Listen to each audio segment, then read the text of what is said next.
Kanen coffee here. We are looking at a Jura Impressa E8.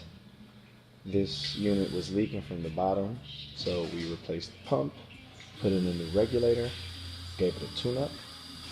Now she's good to go.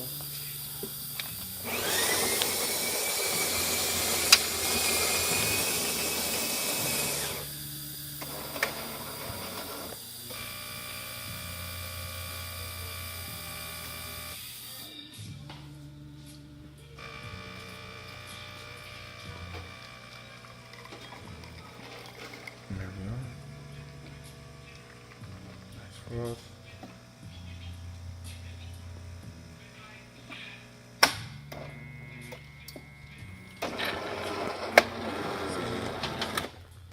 No leakage from the bottom.